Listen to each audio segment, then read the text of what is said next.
An exciting story of redemption, love, passion, and new beginnings. He humiliated the cleaning lady in front of everyone. Years later, she returned, rich, stunning, and with a secret capable of destroying everything he had. Now he's the one who trembles. Watch this story until the end, you'll be surprised. If you enjoy stories of love and romance, subscribe to this channel, leave your comment. We post videos like this every day. Continuing. The air conditioning on the 42nd floor of Lawrence Tower always ran 3 degrees below human comfort. Ethan knew this. He liked it. It was a subtle way of reminding everyone that here, in this suspended piece of New York City, he controlled even the temperature people breathed. Sitting behind the mahogany desk that had belonged to his grandfather, he watched the city stretch out below like a game board, where he had been moving pieces for more than a decade. Lawrence & Sons wasn't just a construction company, it was an empire. 50 years of history, hundreds of buildings cutting through the New York skyline, thousands of apartments where families dreamed of a better life, without knowing that each brick carried the surname Ethan had inherited, along with the ability to despise those who weren't born with the same advantages. He had learned early that the world was divided between those who command and those who obey, between those who possess and those who serve, between those who matter and those who are merely background noise. That March morning, with the New York sun fighting against pollution to illuminate the office windows, Ethan was reviewing contracts that would move more money than most people would see in a lifetime. Each signature represented power, each clause, control, each comma, the difference between who rose in life and who remained exactly where they were born. That's when she walked in. Lauren Adams was 26, but carried on her shoulders the weight of someone who had learned to be invisible from a very early age. The navy blue cleaning uniform hung on her thin body like a second skin, the kind we forget we're wearing until someone reminds us of our condition. She pushed the cart of cleaning products with the same discretion with which she breathed, as if the world were a place where she only had permission to exist when no one was looking. But Ethan was. He always was. Not out of interest. For amusement. Lauren was his morning pastime, the small cruelty that flavors the coffee of men born, knowing they could hurt without consequences. He raised his eyes from the papers and smiled in that way he had learned from his father, a smile that promises affection but delivers contempt. "Good morning, our silent cleaning lady," he said without fully raising his face. His voice dragged out as if each word were a favor he granted to the world. "Are you going to clean something important today, or continue just pushing dust from one side to the other?" Lauren didn't respond. She never did. She just continued wiping the bookshelves that Ethan never opened, the decorative objects that served only to impress clients and partners. Her movements were precise, economical, as if each gesture were calculated to disturb no more than necessary. But there was something in her eyes, something that Ethan still couldn't fully decipher. She didn't lower her gaze. She never did. This irritated and fascinated him at the same time. Most people on the company's lower tier, secretaries, security guards, cleaning staff, avoided his gaze as if it were a burn. They knew that Ethan Lawrence could decide their professional fate with a comment thrown to the wind, a strategic complaint, a smile that meant, "This person is no longer useful." But Lauren looked. She looked as if she owed nothing to anyone, as if the uniform she wore were only temporary, and she knew something that others didn't.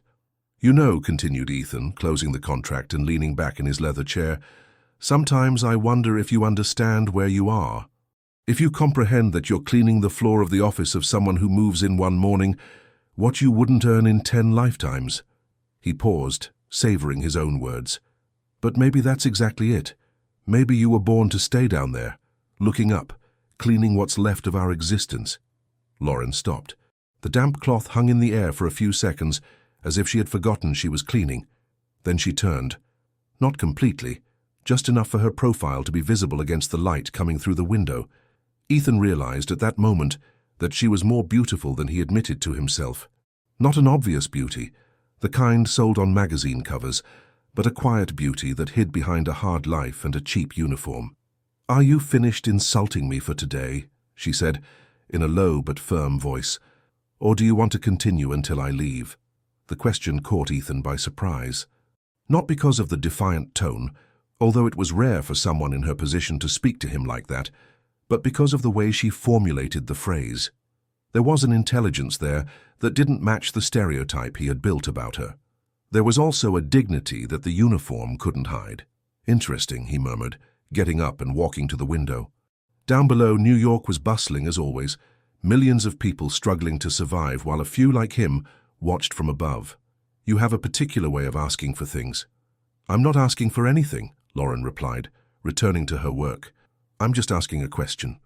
Ethan laughed, a low laugh, almost intimate, as if discovering something new in a game he thought he knew completely. "And if I say I want to continue? If I say I enjoy this morning conversation of ours?" "Then you continue talking to yourself," she said, putting the products back in the cart.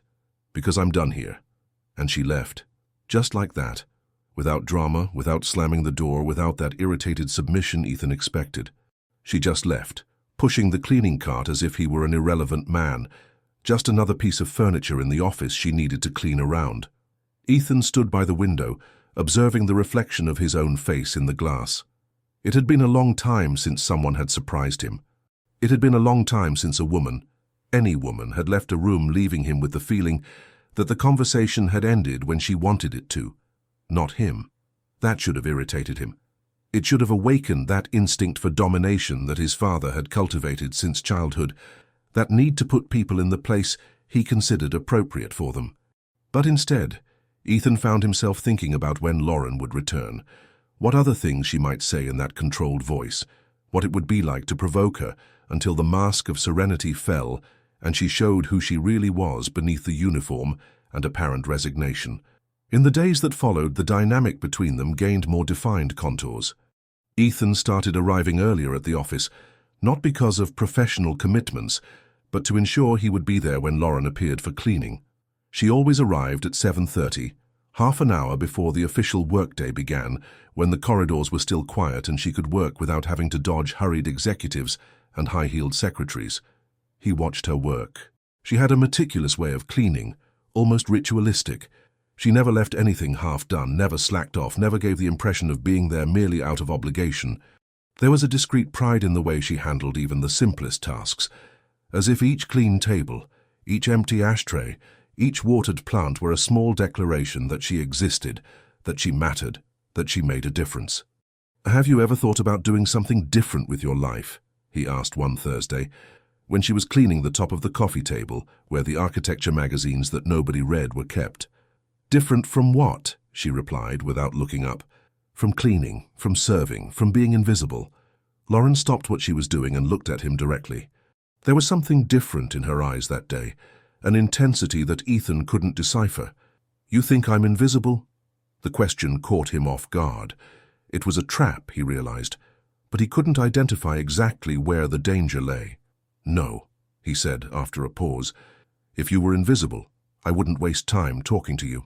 "Then I should feel privileged," Ethan smiled. She was playing with him, he realized. There was a sharp intelligence there, an ability to invert situations that he didn't expect to find in a woman in her position. "Perhaps," he replied. "Most people who pass through here don't have my attention. Most people who pass through here probably have more important things to do than listen to you talk." The response came out dry, cutting, and Ethan felt something he hadn't experienced in a long time, the pleasure of an unexpected response. Lauren wasn't just being resistant, she was being smart. And that excited him in a way he didn't want to admit to himself. "Touché," he said, rising from his chair, "but you're still here. You're still listening to me." "It's my job," she replied, returning to cleaning. "You pay my salary. I pay a lot of people's salaries. That doesn't mean they all stay here talking to me, because most have a choice." The phrase hung in the air between them, loaded with meanings that neither was prepared to openly confront. Ethan realized he had touched on something painful, a wound that Lauren carried but didn't expose. She was right, of course. She was there because she needed to be, because she had no option, because men like him decided the fate of women like her without even bothering to know them. But there was something more. Ethan began to notice that Lauren wasn't just an employee fulfilling obligations. There was a different attention in the way she observed him when she thought he wasn't looking. There was tension in the air when they were alone in the office, an electricity that he recognized but didn't know how to interpret in that context. One April morning, Lauren arrived different, not in uniform. That remained the same, navy blue and discreet. But there was something in her posture, a determination that seemed new. She cleaned the office in silence, without responding to Ethan's provocations, without the glances that lasted longer than they should. When she finished, she put the products in the cart and headed for the door. "Lauren," called Ethan, without knowing exactly why. She stopped but didn't turn around. "Tomorrow is Friday," he said. "Do you always clean my office on Friday?" "Every morning, Mr. Lawrence, it's part of the routine. And if I say I prefer you not to come?" Now she turned. There was something different in her gaze, a coldness that Ethan didn't recognize. "Then I won't come. It's that simple. And if I say I want you to come, but not to clean?" The question came out before he could censor it. It was dangerous, inappropriate, loaded with insinuations that could destroy his career if misinterpreted. But it came out. Lauren stared at him for long seconds. Ethan saw something passing across her face, a sequence of emotions that he couldn't fully decipher. Anger, perhaps, disappointment, something that looked like sadness. "I knew it," she said finally, in a voice that sounded tired. "I knew it would come to this." "To what?" "The time when you would show who you really are, the time when you would stop playing and want what men like you always want." Ethan felt the blood rise to his face, not from excitement, but from something that dangerously resembled shame. "You're misinterpreting." "I'm not. I know men like you. I know this game. First they provoke, then they seduce. Then they take what they want and pretend it was consensual because the woman didn't protest loudly enough. It's not like that." "Then what is it like?" The question hung in the air like an accusation. Ethan realized he didn't have an answer. Not an answer he could give without admitting things about himself he preferred to keep buried. Not an answer that wouldn't sound like an excuse or manipulation. "I don't know," he said finally, and the honesty in his own voice surprised him. Lauren studied him for a few more seconds, as if trying to decide whether to believe him or not. "Then figure it out," she said. "And when you do, let me know. But until then, please, let me do my job in peace." And she left. Ethan was left alone in the office, with the feeling that something important had just happened, but without knowing exactly what. For the first time in a long time, a woman had said no to him without fear of the consequences. For the first time, someone had forced him to look at himself and not like what he saw. In the weeks that followed, Lauren changed. Not drastically, not in a way that other people might notice, but Ethan could tell. She continued doing her work with the same efficiency as always, but there was a new distance between them. She answered his questions with monosyllables, avoided eye contact, treated him with the cold courtesy she reserved for all the other executives in the company. He should have been satisfied. It was what he had always wanted, wasn't it?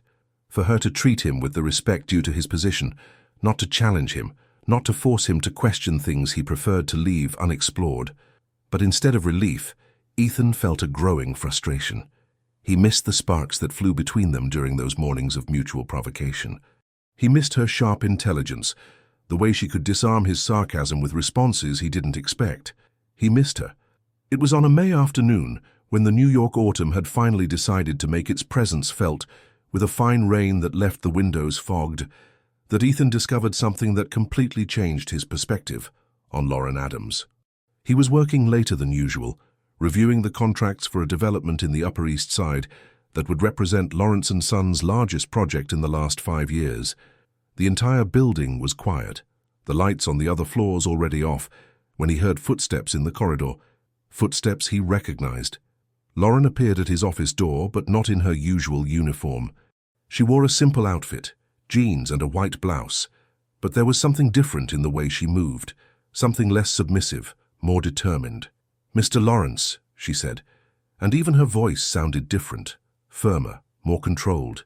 "I need to speak with you." Ethan looked up from the papers, surprised. It was the first time in weeks that she had sought him out voluntarily, the first time she had initiated a conversation.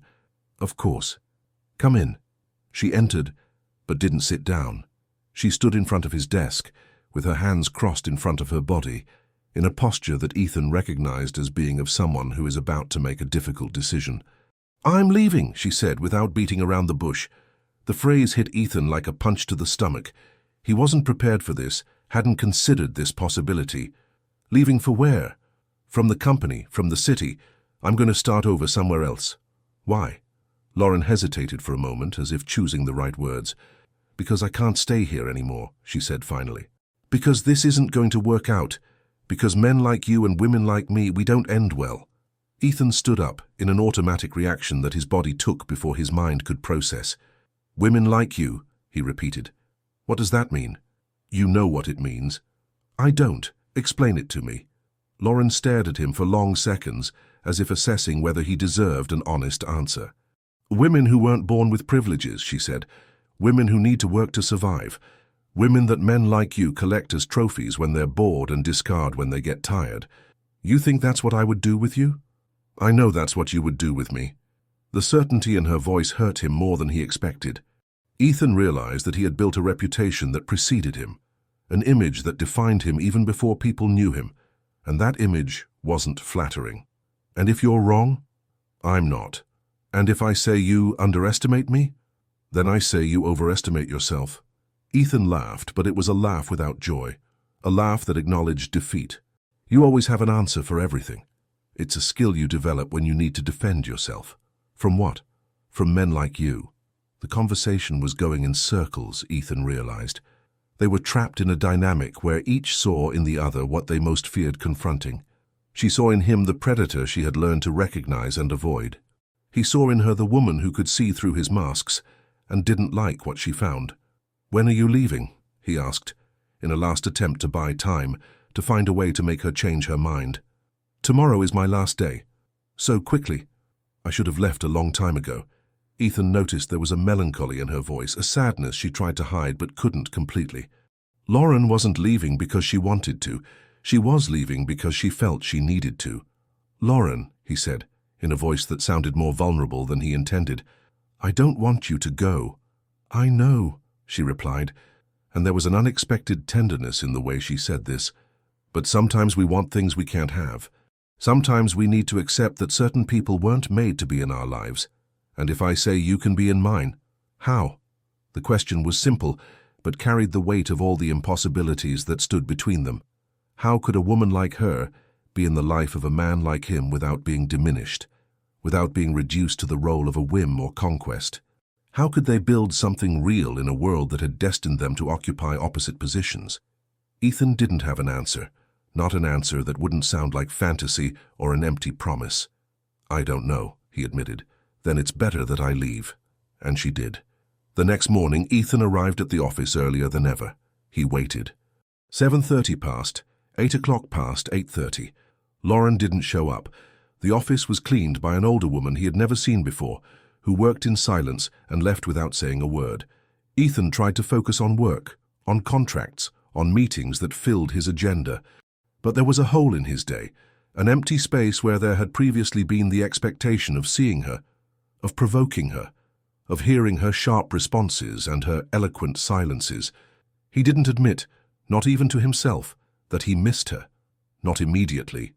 It took a few weeks for Lauren's absence to become undeniable, for him to be forced to recognize that those mornings of mutual provocation had become the most interesting part of his days. It took even longer for him to admit that what he felt for her wasn't just whim or rich man's boredom. It was something more complex, more dangerous.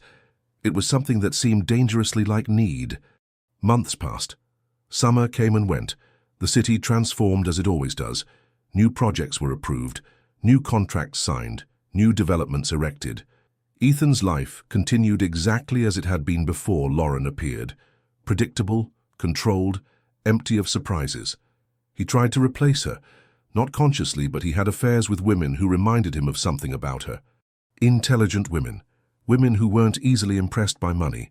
Women who challenged him intellectually. But none had that particular combination of strength and vulnerability that Lauren carried.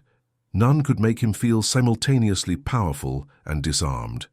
It was at the end of September, when spring was beginning to paint green the few parks that survived among the New York skyscrapers, that Gabriel Mitchell appeared in his office with a wedding invitation in his hands and a smile that Ethan recognized as that of a completely smitten man. "You need to meet her, Ethan," said Gabriel, placing the invitation on the desk. "She's an incredible woman. Intelligent, beautiful, determined, And she has a fascinating story. Ethan looked at the invitation without much interest. Gabriel had been his best friend since college days, but had always been given to exaggeration when it came to women.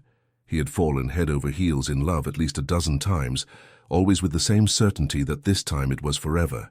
"How did you meet?" he asked, more out of politeness than real curiosity. "It was at a business party about 6 months ago. She had just inherited a stake in a textile company, was learning to navigate this new world. I was impressed by the way she asked questions, how she wasn't afraid to admit when she didn't know something, but also how quickly she learned." Something in the description struck a familiar chord in Ethan's memory, but he couldn't identify what. "And what's the name of this fascinating woman?" Gabriel smiled with the pride of someone about to share a treasure. "Lauren," he said. "Lauren Adams." The world stopped. Ethan felt the blood freezing in his veins, the air becoming thin in his lungs. The wedding invitation seemed to become too heavy for the mahogany desk to support it. "Repeat the name," he asked, with a voice he didn't recognize as his own. "Lauren Adams, why? Do you know her?" Ethan didn't respond immediately. He couldn't. His mind was racing, trying to process the information, trying to understand how the woman who had cleaned his office for months was now engaged to his best friend, was about to enter a world that she had always seemed to be observing from the outside. "Where do you know her from?" insisted Gabriel, noticing that there was something strange in his friend's reaction. She worked here," said Ethan finally. "In cleaning." Gabriel frowned, confused. "In cleaning? It can't be the same person. The Lauren I know is the heiress to one of the largest textile fortunes in the country. She only discovered this recently, but she always knew she had a different origin than what she was told." The pieces began to fit together in Ethan's mind, like a macabre puzzle. Lauren hadn't lied when she said men like him and women like her didn't end well, but she also hadn't told the whole truth. She wasn't just a woman who cleaned floors. She was a woman who had chosen to clean floors. A woman who had hidden behind a uniform and a false identity for reasons that he was only now beginning to understand. "Are you sure it's the same person?" asked Gabriel. Ethan looked at the wedding invitation. There was a small photo of the couple in the lower right corner. The woman in the photo wore a light blue dress and smiled at the camera with what seemed like genuine happiness. But she was undeniably the same woman who had spent months cleaning his office, who had confronted him with a courage he hadn't known how to recognize, who had left without explanation and left a hole in his life that he only now admitted existed. "Yes," he said, with an almost inaudible voice. "It's her." Gabriel realized there was something deeper happening there, something his friend wasn't willing to share. "Ethan, are you okay? You look like you've seen a ghost." Ethan raised his eyes from the invitation and faced his friend. There were so many things he could say. He could tell about the mornings when Lauren cleaned his office while he provoked her without knowing who she really was. He could talk about the tension that existed between them, about the conversations loaded with subtexts that neither had had the courage to face openly. He could admit that he had spent months thinking about her, that he had tried to find her, that he had discovered too late that she meant more to him than any woman had meant in a long time. But he said none of that. "I'm great," he lied. "Just surprised. I didn't expect that worlds would cross in this way." "The wedding is in 2 weeks," said Gabriel, getting up to leave. "I hope you can come. I'm sure you two will get along very well. She has a strong personality, just like yours." When Gabriel left, Ethan was left alone with the invitation in his hands, and a feeling that the universe had just played a cruel trick on him. Lauren hadn't simply left his life. She had entered the life of his best friend, and now he would have to see her again, would have to greet her as if she were a stranger, would have to smile and wish happiness while she married another man. Worse still, he would have to face the possibility that she had achieved what he hadn't been able to offer, a place in her world, a future, a life that wasn't built on power games and provocations without destination. Ethan opened the invitation and read the details of the wedding. It would be at a 5-star hotel on Park Avenue, at a party for 400 guests. The type of event he attended regularly, where he knew half the people through business and the other half through social pages. But this time would be different. This time he would be there to see the woman who had left him without explanation marry another man, and he would have to pretend that it meant nothing. When he got home that night, Ethan poured himself a double whiskey and stood on the balcony of his apartment, watching the city stretch out below like an ocean of lights. He thought about the mornings when Lauren cleaned his office, the provocations they exchanged, the tension that existed between them and that neither had dared to name. He thought about the woman she really was, beneath the navy blue uniform, a woman who had inherited a fortune, but who had chosen to work as a janitor, who had hidden behind a false identity for reasons he could only imagine. A woman who had confronted him without fear, who had left when the situation became unsustainable, who had rebuilt her life away from him. A woman who had achieved something he hadn't: being happy. Ethan finished the whiskey and prepared for bed, knowing that the next 2 weeks would be the hardest of his life. Knowing that he would have to see Lauren again, but this time as a guest, not as an employee, as an equal, not as a subordinate, as the woman another man had won, not as the woman he had lost because he didn't know what to do with her. And for the first time in a long time, Ethan Lawrence realized that there were things in life that money couldn't buy, that power couldn't control, that arrogance couldn't conquer. Things that, once lost, perhaps could never be recovered. The 2 weeks that followed were a silent agony for Ethan. He tried to immerse himself in work, bury himself in contracts and meetings that demanded all his concentration, but the image of Lauren in the wedding invitation haunted him like an obsession he couldn't name. Every morning when he entered the office, his eyes automatically looked for her, expecting to see the cleaning cart, the navy blue uniform, that presence that had become part of the routine without him realizing it. But Lauren wasn't there. In her place, an older woman with mechanical movements and an absent look cleaned the surfaces with the efficiency of someone executing a task, not a ritual. She was functional, invisible in the way that Ethan had always expected employees to be. And yet, he missed the tension, the game of provocations, the sharp intelligence that Lauren brought with her, even when she pretended submission. Gabriel called almost every day, excited about the preparations, sharing details that Ethan pretended to listen to with interest. The honeymoon would be in Santorini. Lauren had chosen the flowers personally. The dress was an exclusive creation by a French designer she herself had contacted. Each piece of information was a small torture, a reminder that the woman he had begun to know in the silent corridors of Lawrence & Sons had become someone completely different elsewhere, with another man. "You should get to know her better," Gabriel insisted during one of these calls. "I'm sure you two would have fascinating conversations. She has strong opinions on urban architecture, you know. She criticizes some of your company's projects, says they lack green spaces, that real estate speculation is destroying the city's identity." Ethan almost laughed at the irony. Lauren had spent months cleaning an office where they planned exactly the type of development she now publicly criticized. She had heard conversations about profits per square foot, about how to maximize the use of land, about how to convince the city council to approve projects that disrespected the master plan. And now she was on the other side, with enough power to question, to opine, to be heard. "She does sound special," murmured Ethan, trying to sound convincing. "She's more than special. She's... How can I explain? It's as if she's lived several different lives and is now finally being herself. There's a depth to her that I've never found in anyone, and at the same time, a strength that doesn't match the apparent delicacy." Each of Gabriel's words was a stab. He was describing exactly the woman Ethan had known, but also revealing layers that Ethan had never had the opportunity to explore.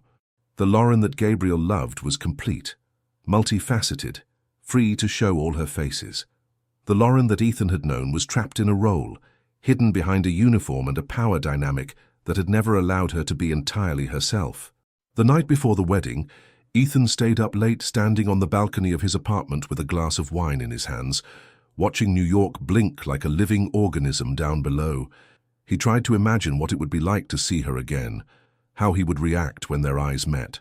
If she would pretend not to know him, if she would treat the past as a shared secret, if she would act as if they had never exchanged a word beyond those strictly professional. Part of him hoped she would ignore him completely. It would be easier that way. He could pretend that those months of unresolved tension had been a product of his imagination, that the woman who cleaned his office and the woman who would marry Gabriel were different people who by chance shared the same name and the same face. But deep down, Ethan knew it wouldn't be like that. There were connections that don't break with changes of scenery.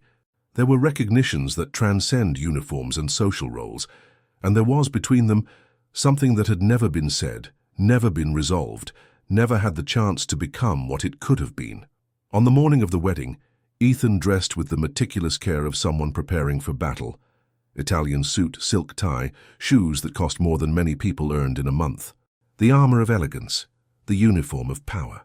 If he was going to face Lauren again, it would be as the man he had always been on the surface. Impeccable, controlled, unreachable. The Plaza Hotel on Fifth Avenue had been transformed into a fairy tale setting. White and gold flowers decorated all the environments. Soft lights created a dreamlike atmosphere, and the type of music that plays at weddings of very rich people filled the halls with melodies that promise happy endings. It was the type of event that Ethan attended regularly, where he moved with the ease of someone born for that world. But that afternoon, he felt like a stranger in his own life. Gabriel received him in the lobby with a tight hug and the radiant smile of someone about to marry the woman of his dreams. He was impeccable in his tuxedo, with a happiness that overflowed through every pore. "Ethan, I'm so glad you could make it. Lauren is eager to get to know you better." The phrase hit Ethan like a punch. Lauren had pretended to Gabriel that she didn't know him well, had constructed an edited version of the past where they were just superficial acquaintances. It was clever, he had to admit. It was the safest way to deal with a situation that could be extremely awkward for everyone involved. "I'm eager too," he lied, following Gabriel to the hall where the guests were gathering for the cocktail that preceded the ceremony. The environment was packed with the type of people Ethan knew from work and social life. Businessmen, politicians, socialites, all of New York's elite who always gathered at the same events, always talking about the same things, always smiling the same rehearsed smiles. It was his world, the place where he felt comfortable and powerful. And then she appeared. Ethan saw her before she saw him. She was talking with a group of women near the bar, and when she turned slightly to take a glass of champagne that the waiter offered, the profile of her face was illuminated by the golden light that came from the crystal chandeliers. For a moment, Ethan thought he was seeing a mirage. The woman who was elegantly conversing with the guests had nothing to do with the Lauren in the navy blue uniform who cleaned his office.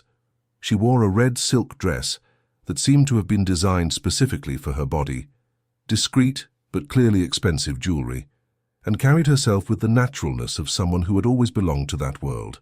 Her hair was pinned in a sophisticated bun that left the elegant line of her neck exposed, and even from a distance it was possible to see the subtle makeup that enhanced the beauty that the uniform and hard life had hidden. But it was more than the visual transformation. It was the posture. The way she occupied the space, how she gesticulated during the conversation, how she smiled at the other women. There was a confidence there that didn't exist before, a naturalness that suggested that that place, that life, had always been hers by right. Ethan stood where he was, trying to process the transformation. This wasn't a woman who had recently risen in life. This was a woman who had returned home. "Lauren," called Gabriel, appearing beside Ethan with 2 glasses of champagne in his hands, "I want to introduce you to someone very important." She turned in their direction, and when her eyes met Ethan's, the world stopped for a few seconds that seemed eternal. There was no surprise on her face, no hesitation, just a calm recognition, controlled, as if she had been expecting this moment for a long time. "Lauren, this is Ethan Lawrence, my best friend and partner at the construction company I always mention. Ethan, this is Lauren, my fiancée." She approached with confident steps, her hand extended in a formal greeting, the polite but distant smile offered to superficial acquaintances. "A pleasure, Mr. Lawrence," she said, with a voice that sounded different from what he remembered, more polished, more controlled, with the intonation of someone who had learned to move in sophisticated circles. "Gabriel talks a lot about you." Ethan took her hand, and the touch was like an electric discharge. The skin was the same, soft and warm, but the nails were now well cared for with a discreet polish that matched the dress. These were no longer the hands of a woman who cleaned floors. "The pleasure is mine," he managed to say, trying to keep his voice firm. "Gabriel didn't tell me you were so—" He paused, looking for the right word. "Fascinating." She tilted her head slightly, in a gesture that could pass for modesty, but that Ethan recognized as subtle irony. "How kind of you." I hope we can talk more during the party. I have some opinions on urban development that might interest you." The phrase was said with naturalness, but Ethan caught the hidden provocation. She was reminding him of the past indirectly, establishing that she knew exactly who he was and where they knew each other from, but that she would play the game of social courtesy as long as it was convenient. "It will be a pleasure," he replied, releasing her hand reluctantly. Gabriel watched them with the satisfied smile of someone who believes they are witnessing the beginning of a lasting friendship. "You two will get along very well," he said, passing his arm around Lauren's waist with the propriety of someone who has the right to do this. "I have to greet some guests, but we'll talk more later." And he left, leaving Ethan and Lauren alone in the middle of the party, surrounded by hundreds of people but isolated in a bubble of tension that only they could feel. "You're different," said Ethan, when Gabriel was far enough away not to hear. "I'm being myself," she replied, taking a sip of champagne without taking her eyes off his. "For the first time in a long time." "And who are you, really?" Lauren smiled, but it was a smile that didn't reach her eyes. "Someone you never bothered to get to know." The response was a direct hit. Ethan realized that she was right. During all those months he had enjoyed provoking her, challenging her, but he had never asked a real question about who she was, where she came from, what her dreams and fears were.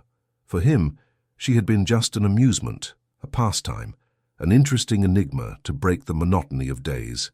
"Would you give me a second chance?" he asked, in a voice too low to be heard by anyone else. "For what?" "To really know you." Lauren studied him for long seconds, as if trying to decipher his real intentions. "I'm getting married in an hour," she said finally. "To your best friend. To a man who loves me for who I am, not for the challenge I represent." "And do you love him?" The question came out before he could censor himself. It was inappropriate, dangerous, loaded with implications that could destroy friendships and marriages. But it came out. Lauren didn't respond immediately. She took another sip of champagne, observed the movement of the party around them, saw Gabriel animatedly talking with a group of businessmen near the entrance to the hall. "He's a good man," she said at last. "Generous, caring, respectful. Everything a woman could want." "That doesn't answer my question." "It's the only answer you're going to get." Ethan realized that he had reached the limit of what she was willing to reveal, at least there, at that moment, surrounded by people who observed them with discreet curiosity. "Can I ask one more question?" "You can try. Why did you never tell me who you really were?" This time Lauren smiled for real, a smile that carried years of secrets and decisions she had made alone. "Because I wanted to know who you really were," she replied. "And now I know." Before Ethan could ask what that meant, Gabriel returned, now accompanied by an older man whom Ethan recognized as being one of the partners of one of the largest textile companies in the country. "Ethan, I want to introduce you to Albert Matthews." "Albert, this is Ethan Lawrence from the construction company." The men greeted each other with the educated formality of business, but Ethan noticed that Albert observed him with special interest. "Lawrence and Sons," said Albert. "Excellent reputation in the market. You work with high-end developments, don't you?" "Primarily," confirmed Ethan. "We focus on the luxury market." "How interesting. Lauren here is my partner at Matthews Textiles. She inherited her godmother's stake a few months ago, but already demonstrates an impressive talent for business." The information hit Ethan like a revelation. Matthews Textiles was one of the companies that maintained direct contracts with Lawrence and Sons, supplying special fabrics for decorating model apartments and common areas of buildings. Ethan knew the numbers well. They were million-dollar contracts renewed annually that represented a significant slice of the construction company's profit. And Lauren now had decision-making power over these contracts. "What a fascinating coincidence," he said, trying to keep his voice neutral while processing the implications. "Our companies have been working together for years." "Yes, I know," said Lauren, with a smile that managed to be sweet and threatening at the same time. "I've been studying the contracts a lot recently.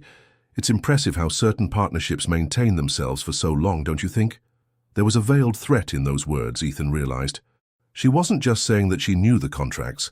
She was making it clear that she had the power to alter them, cancel them, use them as a weapon if necessary. "Continuity is always good in business," he replied, trying to sound casual. "It demonstrates mutual trust." "Or complacency," she retorted. "Sometimes it's necessary to renew, seek new perspectives. question whether the partnership still makes sense for both parties. Albert laughed, interpreting the exchange as a friendly commercial debate. Lauren has new reasons for everything. It's refreshing to work with someone who doesn't settle for the status quo. Gabriel seemed proud of his girlfriend, admiring the way she expressed herself with authority on complex subjects. "She surprises me every day," he said, lightly kissing Lauren's temple. "Who would have thought I'd marry such a competent businesswoman?" "Life reserves surprises for us," murmured Lauren, without taking her eyes off Ethan. "Sometimes we discover that people are very different from what we imagined." The conversation was interrupted by the arrival of other guests who wanted to greet the couple, and Ethan found himself temporarily separated from Lauren. But he continued to observe her from a distance, seeing how she moved naturally among businessmen and socialites, how she made sophisticated jokes that drew genuine laughter, how she demonstrated knowledge on subjects ranging from contemporary art to economic policy. This wasn't a woman who had recently learned to move in that world. She was a woman who had always known how to do it, but who had chosen to hide for reasons that Ethan was beginning to suspect were more complex than he had initially imagined. During the cocktail, he tried to approach her other times, but there were always other people, other conversations, other social commitments that kept her occupied. It was as if she were deliberately avoiding being alone with him, creating social barriers that were difficult to cross without seeming rude or inappropriate. When it was time for the ceremony, the guests headed to the main hall, decorated with more white and gold flowers than Ethan had ever seen in his entire life. The altar was positioned in front of huge windows that offered a panoramic view of New York, as if the entire city were witness to that wedding. Ethan sat in one of the middle rows, in a position that allowed him to clearly see both the altar and the central aisle through which Lauren would enter. Gabriel was already in his place, nervous but radiant, chatting quietly with the celebrant. The music began soft and romantic, and the guests turned toward the main entrance. First came the bridesmaids, elegant in light pink dresses, then the groomsmen, impeccable in rented tuxedos, and then finally, the doors opened for the entrance of the bride. Ethan felt the air escape from his lungs. Lauren was stunning. The wedding dress was a work of art in silk and lace, not too extravagant, but of a timeless elegance that enhanced every curve of her body without exaggeration. The veil fell like a cascade of tulle to the floor, and she held a bouquet of white roses, as if it were the most precious object in the world. But it was more than visual beauty. It was the way she moved, as if each step were a declaration that she belonged there, that this moment had been destined for her since forever. There was no nervousness, no hurry, just a majestic serenity that transformed the path to the altar into a procession worthy of a queen. When she passed by the row where Ethan was sitting, their eyes met for a fraction of a second. And in that instant, he saw something that left him deeply disturbed. There was no happiness in her eyes. There was determination, there was elegance, there was even a certain peace. But there wasn't the radiant joy that should shine in the look of a woman who was about to marry the love of her life. There was instead something that dangerously resembled resignation. The ceremony was perfect by traditional standards. Gabriel cried when Lauren reached the altar.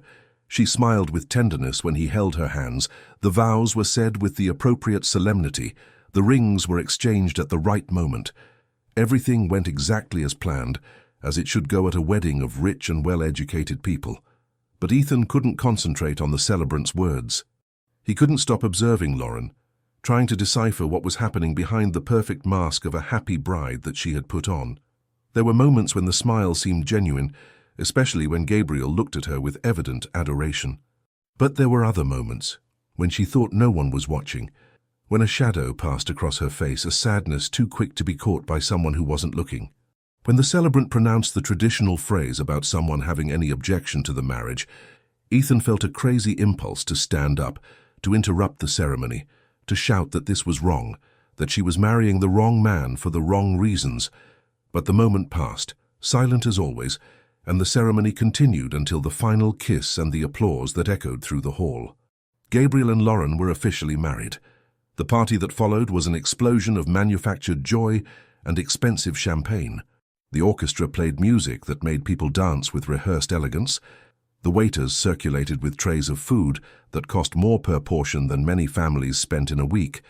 And New York's elite enjoyed themselves in the controlled and sophisticated way that was expected of them. Ethan tried to blend into the party, to greet acquaintances, to make superficial conversations about business and politics, but his attention was constantly directed toward Lauren. She danced the traditional waltz with Gabriel, posed for hundreds of photos, received congratulations and gifts with the grace of a perfect hostess. But she continued avoiding being alone with Ethan, always surrounded by other people, always busy with other commitments. It was only when the night was coming to an end, when many guests had already departed and the party had assumed a more intimate tone, that Ethan finally got an opportunity. Lauren was alone on the hotel's balcony, contemplating the view of New York that stretched out below like a sea of lights. Gabriel was inside the hall, talking with the last guests who refused to leave. "May I join you?" asked Ethan, approaching carefully. She didn't turn but nodded. "It's a beautiful view," she said, leaning on the marble balustrade. "New York never sleeps, does it?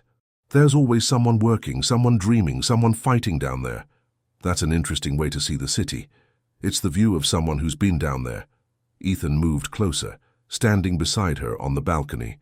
The night wind brought the smell of the city, a mixture of pollution and life that was unique to New York.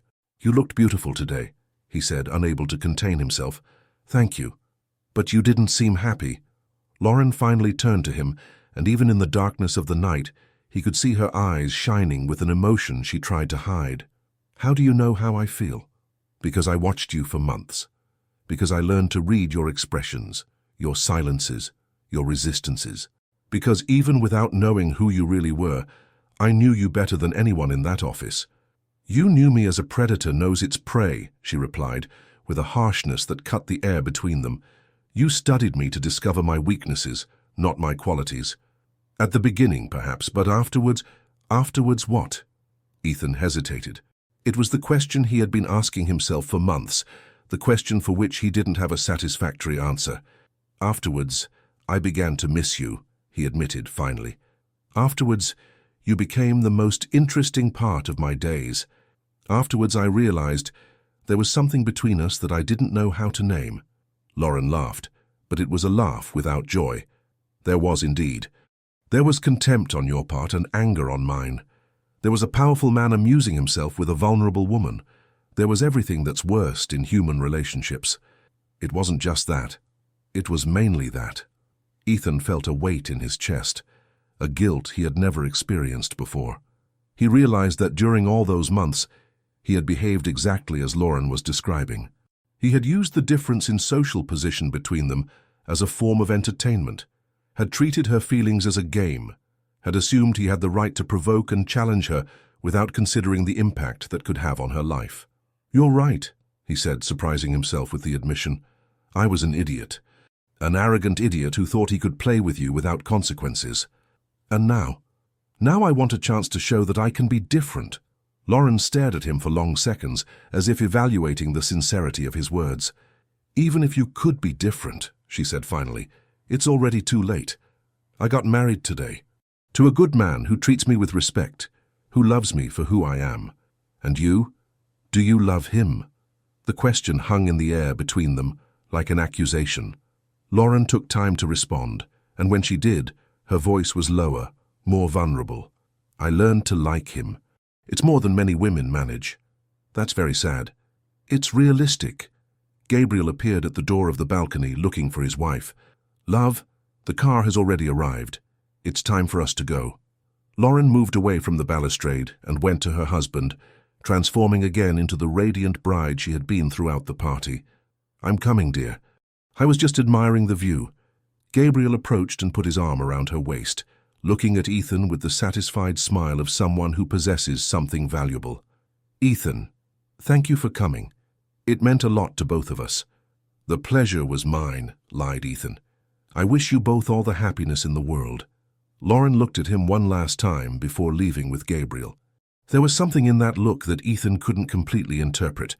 It wasn't anger, it wasn't sadness, it wasn't longing. It was something more complex, more final. It was as if she were saying goodbye not just to that night, but to everything that had existed between them, to all the possibilities that had never materialized, to all the paths that had never been explored. It was as if she were saying goodbye forever. Ethan was left alone on the balcony, observing the movement of the streets down below, trying to process everything that had happened. Lauren had gotten married to Gabriel. She had chosen a safe, predictable life, with a man who loved her but who perhaps would never challenge her the way he had challenged her. She had opted for tranquility instead of passion, for stability instead of risk. And perhaps she was right in doing this. Perhaps he really was the type of man who would only bring complications to her life, who would hurt her even without intention, who would destroy her in the name of a love that even he didn't know how to define. But as he watched the city lights, Ethan couldn't shake the feeling that something important had been lost that night. Not just for him, but for both of them. An opportunity that would never return, a possibility that had been buried before even having the chance to flourish. And for the first time in his life, he realized that there were things that money couldn't buy back, things that power couldn't recover, things that, once lost, remained lost forever. Things like the woman he had let escape because he didn't know how to recognize her value when there was still time. The 5 days that followed the wedding were the longest of Ethan Lawrence's life, not because time passed slowly, but because of how each minute carried the weight of everything that had been left unsaid on the hotel balcony. He tried to focus on work, on the meetings that filled his schedule, on the contracts awaiting signature, but his mind always returned to those final moments with Lauren, to the last look she had given him before leaving with Gabriel. It was Thursday when Gabriel called, his voice drunk with post-honeymoon happiness. "Ethan, you need to have lunch with us tomorrow. Lauren insists on talking to you about some of the construction company's projects. Seems she has interesting ideas for a partnership between our companies." The invitation should have pleased him. It was a chance to see her again, to perhaps rebuild some kind of relationship, even if only professional. But there was something in Gabriel's voice that bothered him, a forced euphoria, as if he were trying to convince himself that everything was perfect. "Of course," Ethan replied. "Where do you want to meet?" "At the Four Seasons." Lauren chose the place. "Says it's neutral, suitable for business." Neutral. The word echoed in Ethan's mind like a warning. Lauren chose nothing by chance. If she had opted for a neutral location, it was because she anticipated that the conversation could become tense, that they would need a formal environment to maintain appearances. "Perfect. What time?" 1:30. "And Ethan, thanks for being so understanding. I know you two had some kind of misunderstanding in the past, but she's willing to put that behind her if you can work together professionally." Misunderstanding. It was a delicate way to describe months of provocations charged with sexual tension and unresolved power games. Gabriel knew nothing, Ethan realized. Lauren had constructed an edited version of their history, a version where they were just superficial acquaintances who had had some minor incompatibilities. "I also want to leave the past behind," lied Ethan. When he hung up the phone, he stood in front of the office windows, watching the city move below as he always did when he needed to think. Something was wrong with the whole situation. Lauren had spent months avoiding any kind of proximity to him, had gotten married partly to escape a dynamic she considered toxic, and now, a few days after the honeymoon, wanted to meet to discuss business. It didn't make sense, unless there was something more behind that invitation. On Friday morning, Ethan arrived at the Four Seasons 15 minutes before the scheduled time. Not out of anxiety, he told himself, but out of professionalism. He wanted to be settled, comfortable, in control of the situation when they arrived. He wanted the psychological advantage of the one who waits, not the one who is waited for. But when Gabriel and Lauren entered the restaurant, any advantage he thought he had instantly disappeared. Lauren wore a navy blue tailored suit that made her look simultaneously powerful and feminine. Her hair was pulled back in a less formal bun than at the wedding, some loose strands framing her face in a way that seemed casual, but that Ethan suspected was carefully planned. She carried an expensive leather folder and walked with the confidence of someone who knew exactly why she was there. Gabriel, on the other hand, seemed tense. He smiled too much, talked too loudly, gestured exaggeratedly. It was the behavior of a man trying to convince the world, and perhaps himself, that everything was perfect in his newly married life. "Ethan!" Gabriel approached with a hug that was too tight. "Good to see you. Lauren is eager for this conversation." Ethan stood up and greeted Lauren with a formal kiss on the cheek, again feeling the subtle perfume she wore, a fragrance that managed to be sophisticated without being ostentatious. "Lauren, you're radiant." The honeymoon did you good. Thank you, she replied, with that controlled politeness he was beginning to recognize as her new public persona. Santorini is indeed a special place. They sat down, and Ethan immediately noticed the dynamic between the couple. Gabriel behaved like a deeply enamored man, constantly touching Lauren's arm, smiling at her with every phrase, seeking approval in every small gesture. Lauren, in turn, was affectionate but restrained, responding to his caresses with a smile that seemed genuine, but that didn't completely reach her eyes. "So," said Gabriel, after they ordered their meals, "Lauren has an interesting proposal for you." Lauren opened the folder and removed some documents, placing them on the table with the precision of someone who had rehearsed this moment.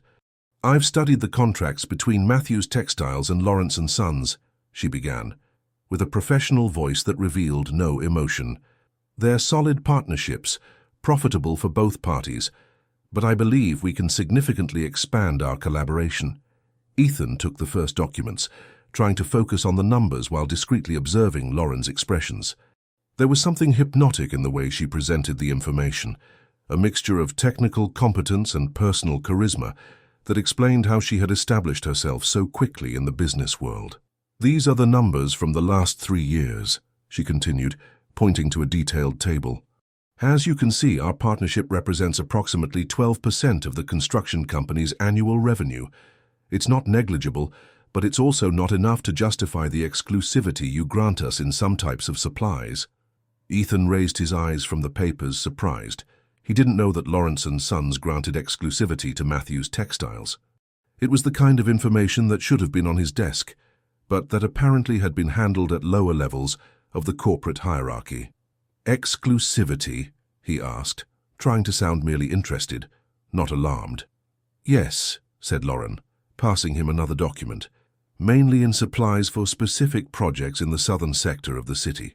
Contracts signed 2 years ago, automatic renewal, values that seem to me generous." The word generous was pronounced with an intonation that made Ethan realize he had discovered something important. He examined the contract more carefully, and what he saw left him deeply troubled. The values were indeed too high. The exclusivity clauses were unnecessarily restrictive, and there were aspects of the agreement that made no commercial sense. "Gabriel," said Lauren, turning to her husband with a smile that managed to be tender and firm at the same time, "could you ask for the lunch bill? I need to discuss some technical details with Ethan, and I know you find these conversations boring." It was a delicate suggestion, but Ethan noticed there was a firmness behind it that didn't admit contestation. Gabriel hesitated for a moment, as if sensing he was being deliberately removed, but then smiled and stood up. "Of course, love. You business people and your spreadsheets. I'll take care of the bill and wait for you in the car." When Gabriel left, the atmosphere at the table instantly changed. Lauren's mask of educated professionalism didn't fall completely, but it became more transparent, allowing Ethan to glimpse the intelligent and determined woman who hid behind the persona of a dedicated wife. "Now we can talk seriously," she said, putting away some documents and leaving others strategically spread on the table. "Did you know about these contracts?" "Not in detail," admitted Ethan. "Who signed for us?" "Your father, and some partners who no longer work at the company." The information hit Ethan like a punch to the stomach. $1 million contracts signed by his father with people who had left the company, involving values that made no commercial sense. It was exactly the kind of situation he most feared, discovering that Lawrence & Sons was involved in questionable business without his knowledge. "What else did you discover?" he asked, already knowing he wouldn't like the answer. Lauren leaned slightly over the table, lowering her voice to an almost intimate tone. "Strange financial movements, payments that don't correspond to the services provided, shell companies that appear as intermediaries in transactions that should be direct." She paused, studying his reaction. "The construction company is being used for money laundering, Ethan. And you're probably the only person in the company who doesn't know it." The restaurant around them seemed to have gone silent, as if the entire world had stopped to hear that revelation. Ethan felt nausea rising in his stomach, a mixture of anger and fear that made him momentarily lose control of his own emotions. "You have proof?" he asked, with a voice that came out lower than he intended. "I have very well-founded suspicions, and access to information that could be transformed into evidence if necessary. Why are you telling me this?" Lauren hesitated for a moment, as if deciding how much to reveal. Because Gabriel is being used too. He doesn't know it, but his company is serving as a bridge for some of these operations. And because, she paused again, because despite everything that happened between us, I don't believe you're corrupt. Stupid sometimes, arrogant almost always, but not corrupt. It was a poisoned compliment, typical of Lauren. Even when trying to be generous, she managed to insert a criticism that cut deep. What do you want me to do? Investigate, discreetly. Find out how far the rot goes before it's too late. And if it is too late? Lauren leaned back in her chair, and for the first time since they sat down, she allowed an expression of genuine concern to appear on her face. Then you'll have to choose if you want to sink with the ship or jump before it goes to the bottom. Gabriel returned at that moment, interrupting the tense conversation. He greeted Ethan with his usual cordiality, helped Lauren put away the documents, commented on New York traffic as they headed to the restaurant exit. But Ethan noticed that something had changed in the dynamic between the couple. Lauren was more distant, more thoughtful, and Gabriel seemed to be trying to compensate for this distance with even more exaggerated attention. "Are you okay, love?" asked Gabriel when they reached the sidewalk. "Just tired. These business conversations are more stressful than I imagined. Want to go home and rest? I can cancel dinner with my parents." "No need. Let's go to dinner. I just need a few minutes to recompose myself." Ethan watched them walking away toward the car, Gabriel with his protective arm around Lauren's shoulders, her walking beside him, but lost in thoughts she clearly didn't want to share. There was something deeply wrong with that image of marital happiness, something that went far beyond the commercial secrets Lauren had revealed. In the next 2 days, Ethan immersed himself in the construction company's files with an obsession that bordered on mania. He arrived at the office before dawn, left after midnight, went through old contracts, examined financial movements, traced connections between companies he had never noticed before. And with each document he analyzed, with each spreadsheet he decoded, reality became darker. Lawrence & Sons wasn't just involved in money laundering. It was a central piece in a complex network of companies that moved obscene amounts through inflated contracts, phantom works, and partnerships that existed only on paper. Ethan's father wasn't just an accomplice. He was one of the main organizers of the entire scheme. But there was something even more disturbing. The documents showed that Gabriel was being systematically deceived by his own partners. His company served as an intermediary for various suspicious operations, but the contracts were structured in such a way that he always appeared as a victim, not an accomplice, if something went wrong. Gabriel was the perfect scapegoat. Young, well-connected, trustworthy, without sufficient knowledge of family business to identify irregularities.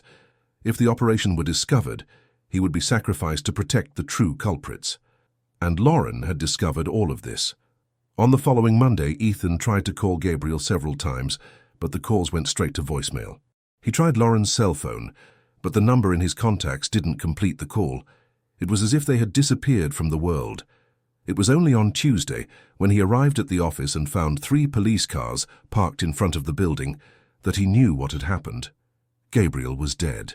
The news came through the secretary, who had heard it on the radio while coming to work. Car accident on the West Side Highway, in the previous dawn.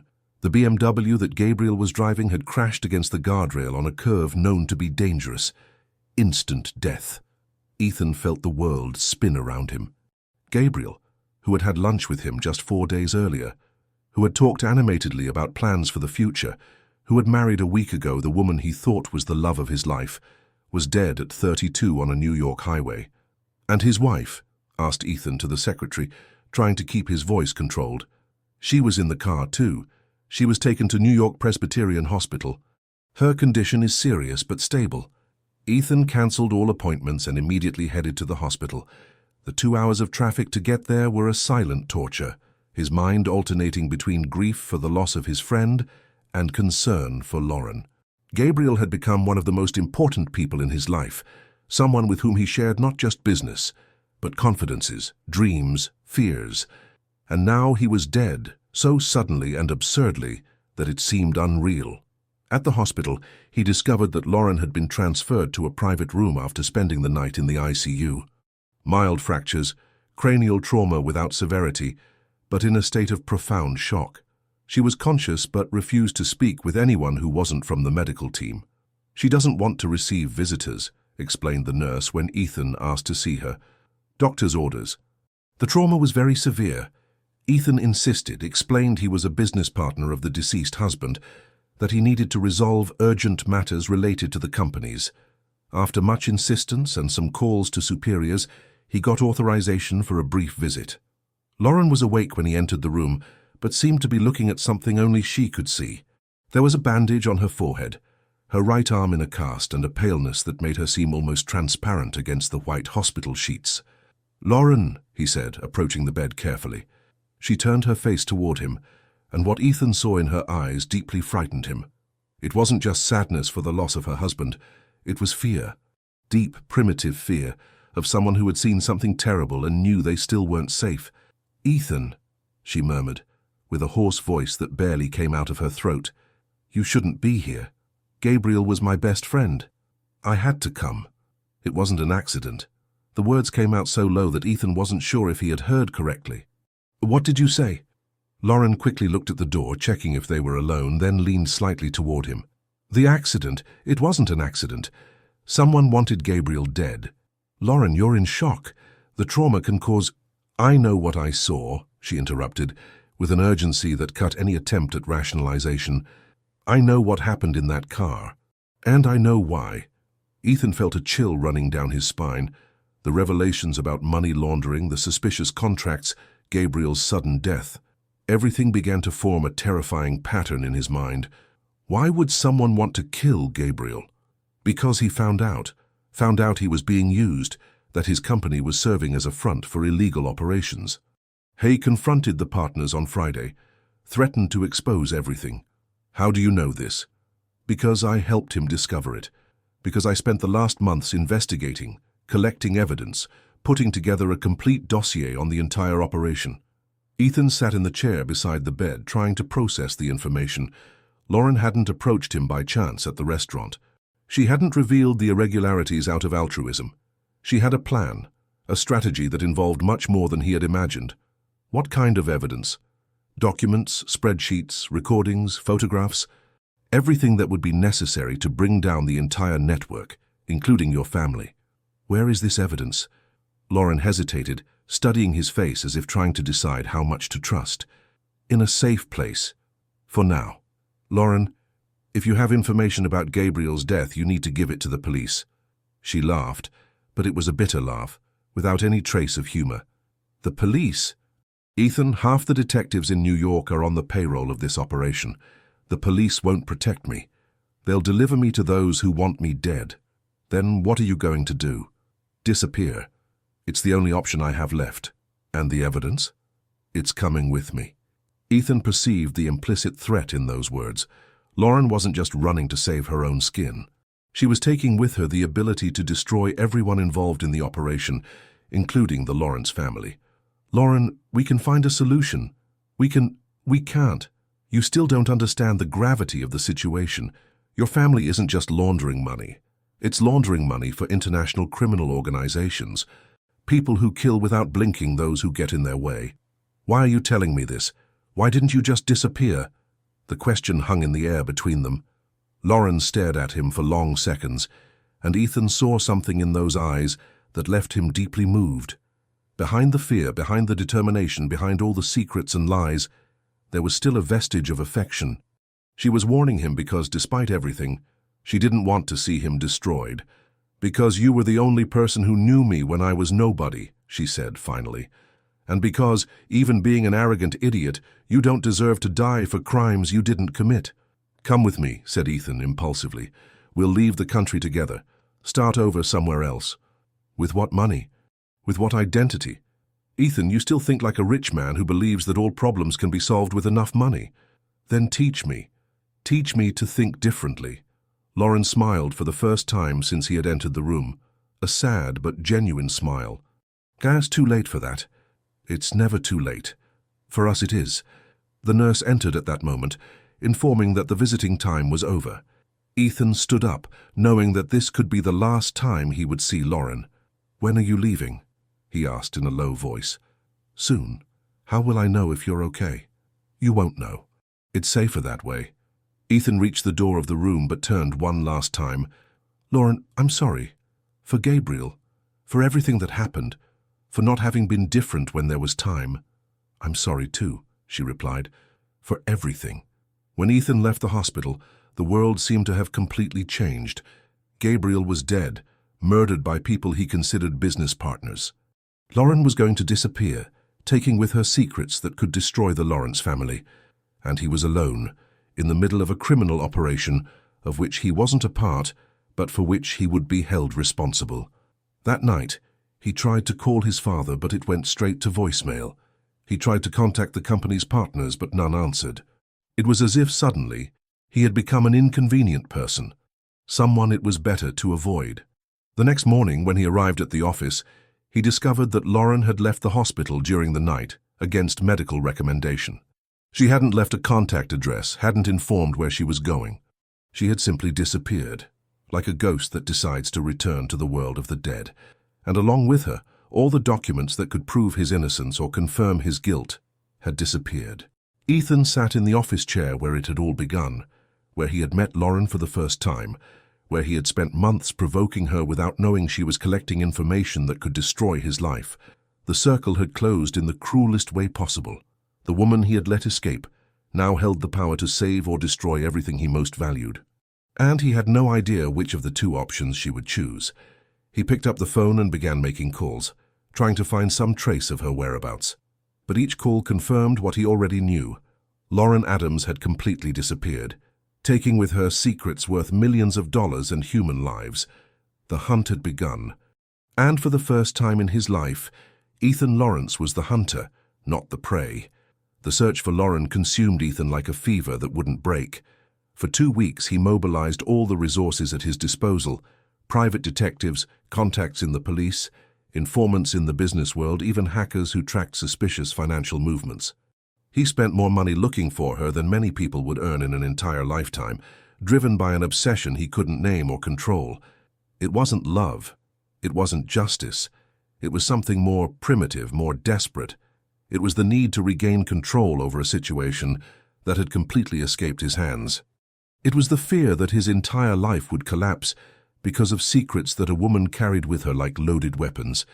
It was the feverish desire to confront her, to make her understand that he wasn't just another rich and corrupt man, that there were more layers to him than she had bothered to discover. But it was also, he admitted to himself in his most honest moments, the desperate need to see her again, to be in the same room as her, to breathe the same air, to feel again that electricity that sparked between them, even when they hated each other. Lauren had become a drug he couldn't detoxify from, an addiction that grew in her absence. The first traces led nowhere. Closed bank accounts, abandoned addresses, documents that led to dead ends. Lauren had disappeared with the efficiency of someone who had meticulously planned her own civil death. But Ethan didn't give up. He couldn't give up. With each passing day, the pressure increased. The police asked increasingly direct questions about the construction company's contracts. The partners avoided his calls. His father remained inaccessible, as if he had evaporated from the planet. It was at the end of the second week, when frustration had become unbearable, that one of the private detectives called with promising information. A woman who matched Lauren's description had been seen at a beachfront hotel in Hampton Bays, a small coastal town 100 miles from New York. She was registered under the name of Marina Smith, paid in cash, avoided contact with other guests. "Are you sure it's her?" asked Ethan, already grabbing the car keys. 90%. Height, age, hair color match. And there's one thing. She's wearing sunglasses all the time, even inside the hotel, as if she were trying to hide some injury on her face. Ethan hung up and left New York the same hour, driving on the Long Island Expressway with a hurry that bordered on madness. The city traffic gave way to the vegetation of Long Island, which in turn opened to reveal the gray ocean that stretched to the horizon. It was late autumn, and the New York coast was almost deserted, with that melancholy typical of beach towns out of season. The Blue Ocean Hotel was on a secondary street in Hampton Bays, away from the main shoreline. It was the type of establishment that had known better days, 3 stars that had become 2, decoration from the 80s that no one had bothered to update, a general air of decadence that attracted people who preferred not to be noticed. Perfect for someone who wanted to disappear.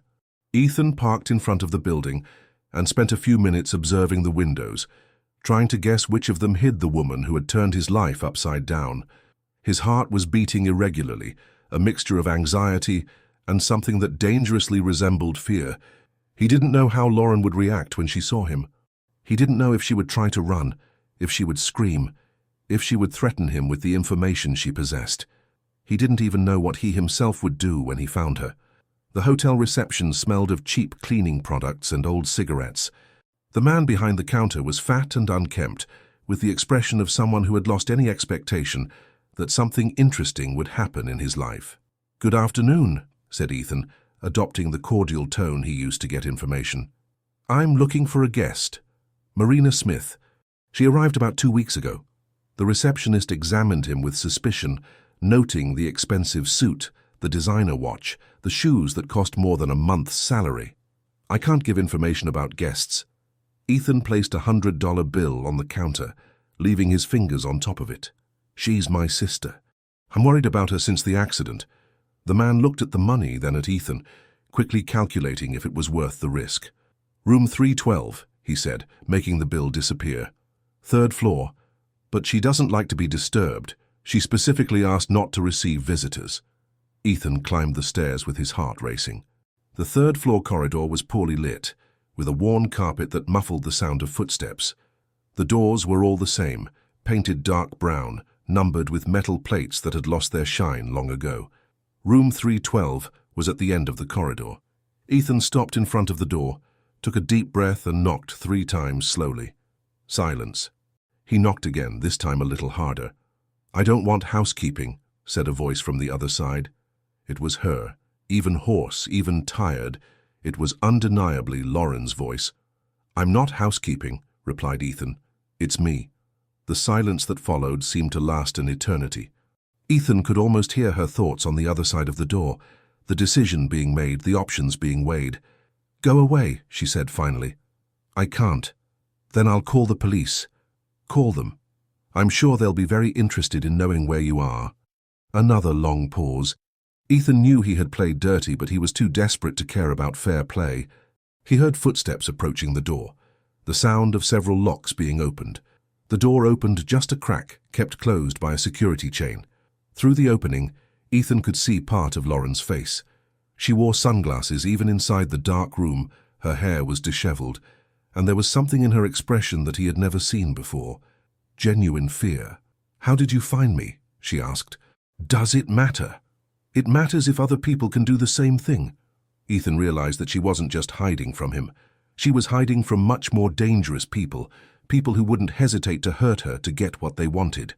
"No one else knows where you are, for now." Lauren studied him for long seconds through the crack in the door, as if trying to decide if she could trust him. Finally, she closed the door, removed the chain, and opened it again. Ethan entered the room and immediately understood why she had chosen that place. It was small, anonymous, with a single window that looked out on a dead-end alley. Perfectly defensible, with only one entrance and exit. Strategic for someone who didn't want to be caught by surprise. Lauren wore a light blue robe that had seen better days, and even with the sunglasses, he could see that she had lost weight in the 2 weeks since she had disappeared. She was thinner, more fragile, but there was also a tension in her that suggested she was constantly alert, ready to run or fight if necessary. "You look awful," said Ethan, unable to hide the genuine concern. "You look the same. Is the business world being hard on you?" It was vintage Lauren. Even in a vulnerable situation, she could return provocation with interest. "It's been hell, thanks to you." She laughed, but it was a laugh without joy. "I didn't do anything to you that you didn't deserve." "Didn't deserve? Gabriel is dead, Lauren, dead." "And you disappeared with information that can what?" she interrupted, taking off the dark glasses for the first time. Ethan then saw the reason why she wore them. There was a purple bruise around her left eye, not from the car accident, but from something more recent. "Keep me alive for a few more days?" The sight of the injury hit Ethan like a punch to the stomach. Someone had beaten her. Someone had put their hands on a woman who had already suffered enough. "Who did this to you?" "People who wanted to know where I kept the documents. Very polite people who asked very gentle questions with their fists. Ethan moved closer to her, driven by a protective impulse he didn't know he possessed. Lauren instinctively retreated, and he stopped mid-movement, realizing that his presence was frightening her. "Lauren, I didn't come here to hurt you." "No? Then why did you come?" It was the question he had been avoiding asking himself during 2 weeks of obsessive searching. Why was he there? What did he hope to achieve? "I don't know," he admitted with an honesty that surprised him. "I just know I needed to find you, to hand me over to them, to understand what's happening, to understand who you really are, to understand why my entire life collapsed the moment you left it." The words came out more intense than he intended, loaded with a vulnerability he didn't usually show. Lauren stared at him for long seconds, and he saw something changing in her expression, as if she was seeing him for the first time not as a threat, but as a lost and desperate man. "Your life collapsed because you built it on lies," she said, but the tone was less aggressive than it used to be. "Lies that I didn't create, only discovered. And now? Now you'll have to decide if you want to sink with them or admit that you never really knew the world where you were born." Ethan sat in the only chair in the room, suddenly feeling exhausted. The 2 weeks of searching, the stress, the gradual discovery that everything he believed in was a farce had taken their toll. "Gabriel didn't know, did he?" he asked. "He really didn't know he was being used." "No. He discovered it by chance when he was reviewing contracts for our honeymoon. He found it strange that his company was involved in transactions he didn't remember approving. And you helped him investigate." "I had already been investigating for months. Since I discovered who I really was, since I inherited the stake in Matthew's Textiles, since I began to understand how all these companies connected." Lauren approached the window, observing the scarce movement of the street below. Even with her back turned, Ethan could see the tension in her shoulders, the posture of someone who was constantly prepared to flee. "You always knew," he said. "It wasn't a question." "Always knew what?" "Who I was. From the first day you entered that office, you knew exactly who I was." Lauren turned, and for the first time since he had entered the room, she smiled for real. "Of course I knew. Do you think I chose to work at Lawrence & Sons by chance?" The confirmation should have irritated him, but instead, Ethan felt a strange admiration. She had played a much more complex game than he had imagined, and she had played it better than him. "Since when?" "Since I discovered that my biological mother had had an affair with your father 30 years ago. Since I discovered that his company ruined my godmother's family through fraudulent contracts. Since I realized that you were all the same thing. Rich men who believe they can do anything to anyone without consequences." The pieces of the puzzle finally fit together in Ethan's mind. Lauren hadn't appeared in his life by chance. She had infiltrated the company with a specific objective: revenge. "You were studying me," he said. "During all those months you were collecting information about me. And you were using me as entertainment. During all those months you were having fun with a woman you believed to be defenseless." They were both guilty of having used the other, but in different ways, for different reasons, with consequences that neither had foreseen. "And Gabriel, was he also part of your plan?" The question hit Lauren like a slap. Ethan saw the pain passing across her face, a pain that seemed too genuine to be faked. "No," she said, with a voice that barely came out of her throat. Gabriel was real. He was the only real thing that happened to me in a long time. But you didn't love him. I could have learned to love him. With time, with patience, I could have become the wife he deserved. But you didn't have time. No, because they killed him before I could decide if I wanted to try to be happy or if I preferred to continue seeking revenge." Tears began to stream down Lauren's face, the first that Ethan had seen her shed since he had known her. They were tears of anger, of frustration, of mourning for all the possibilities that had been destroyed along with Gabriel on that New York highway. Without thinking, Ethan stood up and approached her. This time, she didn't retreat. She let him approach until he was a few inches from her, until he could feel the heat emanating from her body, until he could see every detail of the bruise around her eye. "Who hit you?" he asked again, with a voice loaded with an anger he didn't know he possessed. "It doesn't matter. They didn't get what they wanted. The documents? They're hidden, in a place only I know. And if something happens to you, then they'll end up in the hands of people who will know what to do with them." Ethan slowly raised his hand, giving her time to retreat if she wanted, and gently touched the bruise. Lauren closed her eyes at the touch but didn't move away. "I should have protected you," he said, surprising himself. "Protected me from whom?" "From yourself. From everyone. From me, from my world, from the people who hurt you. You don't owe me anything." "Yes, I do. I owe you for what I did to you during all those months. I owe you for the humiliations, for the provocations, for having treated you like an object of entertainment." Lauren opened her eyes and faced him. There was something different in the way she looked at him now, as if she were seeing not the arrogant man who had provoked her in the office, but the lost and repentant man who was standing in front of her. "Why are you saying this?" she asked. "Because it's true, because you deserved better, because—" He hesitated, struggling with words he had never said to anyone. "Because I spent 2 years of my life provoking you when I should have been trying to know you. And now you want to know me. I want to understand who you are when you're not playing a role. I want to know what Lauren Adams is like when she's not hiding behind a uniform or a wedding dress." The question hung between them, loaded with possibilities and dangers that neither was prepared to face. Ethan realized he was asking for something she might not be able or willing to give. Total honesty, complete vulnerability, the chance to start over without the roles and games that had defined their relationship until then. "You really want to know?"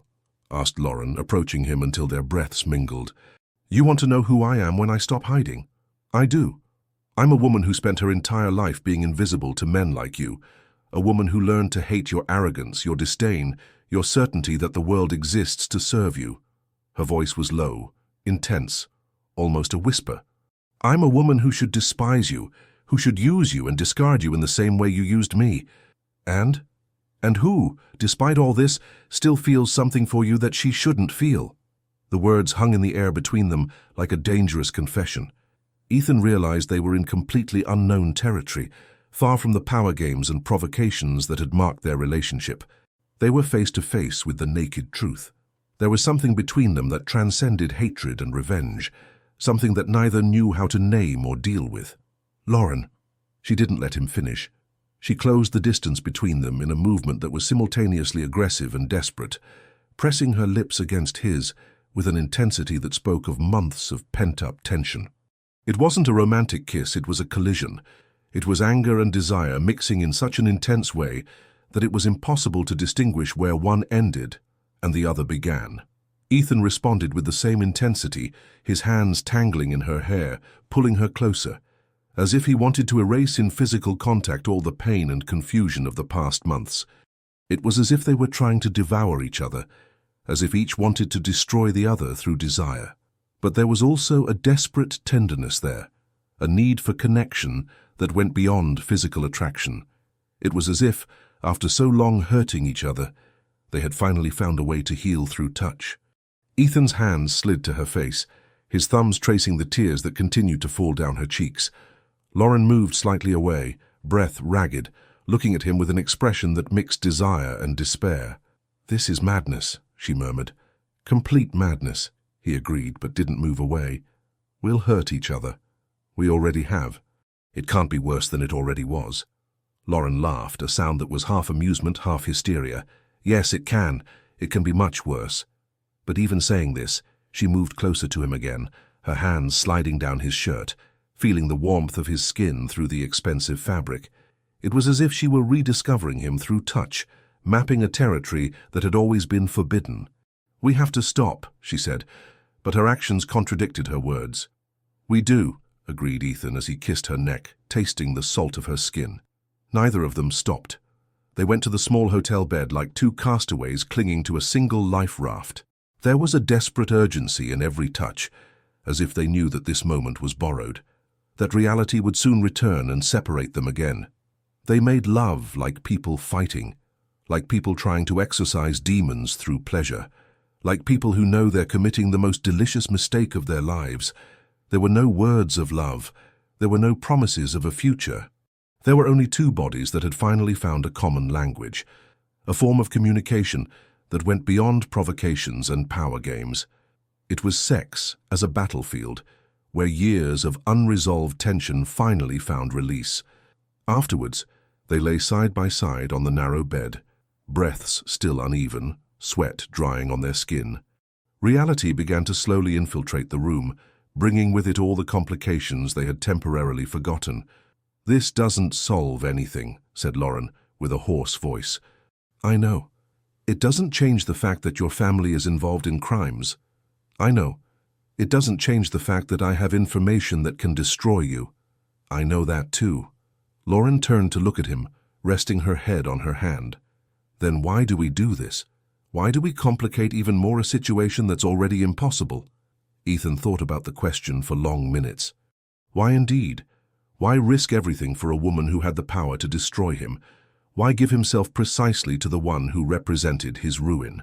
"Because," he said finally, "for the first time in my life, something I'm doing is real. It's not calculated. It's not strategic. It's not thought out to give me advantage over someone. It's just real." Lauren smiled, a sad but genuine smile. "That's very dangerous, Ethan Lawrence. Real feelings are the most dangerous thing in the world for people like us. Why?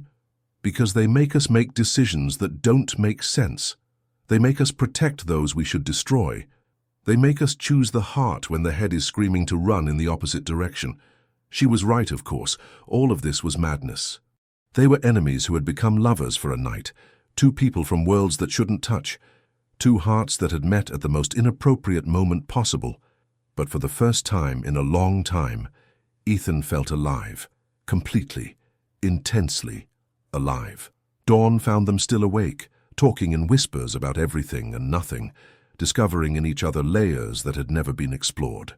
Lauren told him about her difficult childhood, about how she discovered her true origin, about the years of meticulous planning for the revenge that had consumed her life.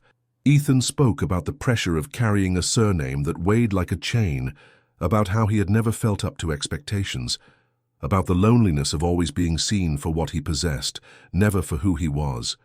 These were dangerous confidences, the kind of vulnerability that could be used as a weapon. But neither was thinking about war at that moment.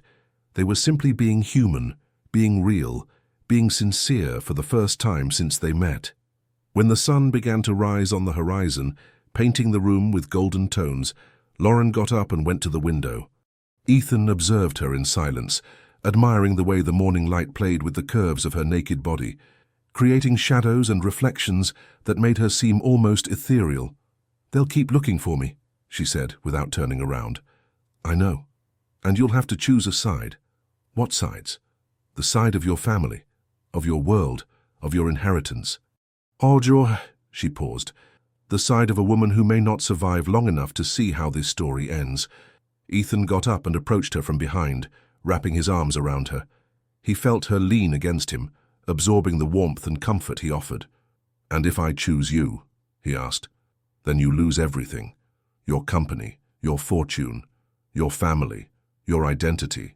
You become a man without a world, without a place, with nothing but—" She hesitated. "Nothing but me. And would that be enough?" Lauren turned in his arms, facing him with an expression that mixed hope and skepticism.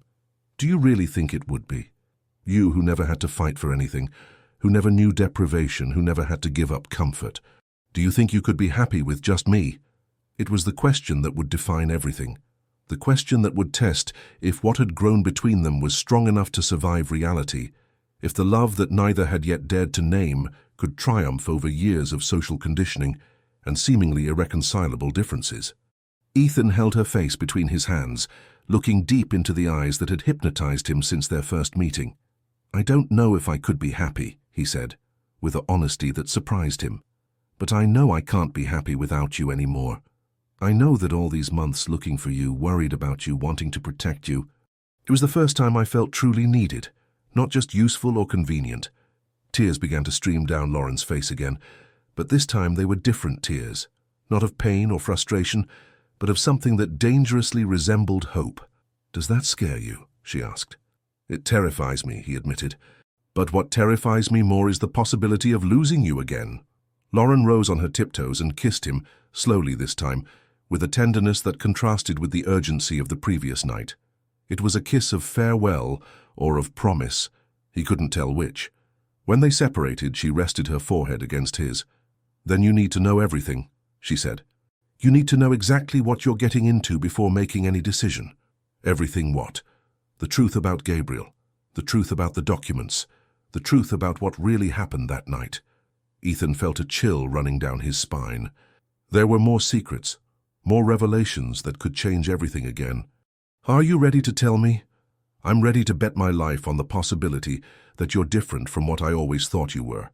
And at that moment, with the rising sun illuminating the decadent room of a seaside hotel, two people who had spent years hurting each other prepared to bet everything on a single chance at redemption, a chance that could save them or destroy them forever. The sun had fully risen when Lauren began to speak. Ethan realized it was as if she had been preparing for a confession she had been keeping for months, perhaps years. She dressed in silence, putting on the light blue robe again, and sat on the edge of the bed with the posture of someone about to perform surgery on herself, painful but necessary. Gabriel wasn't who you thought he was, she began with a low but firm voice. And I also wasn't who he thought I was. Our marriage was built on lies that neither of us knew completely. Ethan, who had partially dressed, stopped buttoning his shirt and focused completely on her. There was something in the way Lauren spoke that alerted him to the fact that what he was about to hear would change his perception of everything that had happened. When we met at that business party 6 months ago, it wasn't by chance, she continued. Gabriel had researched me, knew exactly who I was, how much I had inherited, what kind of business connections I had. He approached me deliberately, purposefully. The first stab to Ethan's illusions about his best friend's character. Gabriel, who had always seemed genuine in his relationships, had calculatedly chosen Lauren as a target.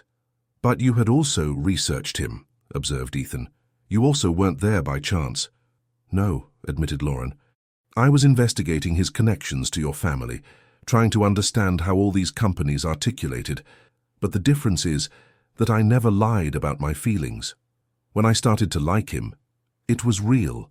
When I agreed to marry him, it was because I believed he loved me. She got up and walked to the small table where there was a bottle of water. She drank slowly, as if she needed to buy time to organize her thoughts before continuing. The first weeks were wonderful. Gabriel was caring, attentive, seemed genuinely interested in me as a person, not just as an heiress. I began to believe that I could be happy, that I could forget the revenge plans, that I could build a new life with a man who loved me for who I was. There was a melancholy in her voice that broke Ethan's heart. Lauren had had a glimpse of genuine happiness, a chance to escape the cycle of hatred and revenge that had dominated her life, and that chance had been cruelly torn from her. When did you discover? Asked Ethan. 2 weeks before the wedding, I was at his house helping to organize some documents for our honeymoon when I found a folder that was hidden in the office. It was full of information about me. Financial reports, investigations into my family, even photographs of me that had been taken without my knowledge. Lauren returned to the edge of the bed, but this time sat further away from Ethan, as if the physical distance could lessen the pain of remembering that moment. At first I thought it was paranoia on his part, concern with security. Rich men do this sometimes, investigate the people they relate to, but there was something more. There were notes in his handwriting, comments on how to approach me, what weak points to exploit, how to make me trust him. Her voice trembled slightly, and Ethan realized she was reliving the pain of the discovery, the humiliation of realizing she had been manipulated by someone she trusted. Did you confront him? Not immediately. First, I wanted to completely understand what was happening. I spent 3 days investigating, using my own contacts, my own sources, and what I discovered was much worse than I had imagined. Lauren got up again, this time walking to the window. Outside, Hampton Bays was beginning to wake up for another day, but inside the room the atmosphere was loaded with the tension of the revelations unfolding. Gabriel's company was bankrupt, she said, without turning around. Completely bankrupt. Debts that totaled tens of millions, creditors knocking at the door, investigations by the IRS. He maintained appearances through increasingly dangerous loans with increasingly questionable people. Ethan felt as if the ground were opening beneath his feet. Gabriel had always seemed successful, had always spoken proudly about expanding businesses, had always demonstrated financial security. How did he hide this? The same way your father hides Lawrence and Sons' illegal operations. Shell companies, parallel accounting, movements that pass through so many intermediaries that they become impossible to trace. Gabriel learned from the best. The mention of his father brought a new wave of nausea to Ethan. He was discovering that he knew neither of the two most important people in his life, neither his best friend nor his own father. And where did you fit into this? I was the solution to all his problems. My inheritance, my stake in Matthew's textiles, my business connections. By marrying me, Gabriel would not only pay off all his debts, but would gain access to a network of legitimate businesses that he could use to launder the money he had already borrowed from criminals. Lauren finally turned to face him, and Ethan saw in her eyes a pain that went far beyond the recent loss. It was the pain of someone who had discovered that her entire life had been a farce. But there was something even worse, she continued. Gabriel wasn't just planning to use my inheritance. He was planning to use me physically as bait to attract other investors, other rich men he could involve in his schemes. Are you sure about this? I had recordings, Ethan. Recordings of conversations between him and his partners, planning how to introduce me to certain people, how to use my appearance and my personal story to arouse interest, how to turn me into a kind of sophisticated lure. The revelation was like a punch to the stomach. Ethan could imagine Gabriel doing this, could see him rationalizing the exploitation of his own wife as being necessary for business. It was exactly the kind of behavior that men like them learned from an early age. Use any advantage available, regardless of the human cost. When did you confront him? On Friday, 2 days before the wedding. I waited until we were alone, then put all the evidence on the table. Documents, recordings, everything. Lauren returned to sit down, this time closer to Ethan, as if she needed his proximity to be able to continue the story. What was his reaction? First, he denied everything. Said I was misinterpreting, that I had taken things out of context. Then, when he realized I had too much evidence, he tried to convince me that it was all for our good, that we needed the money to have a comfortable life together.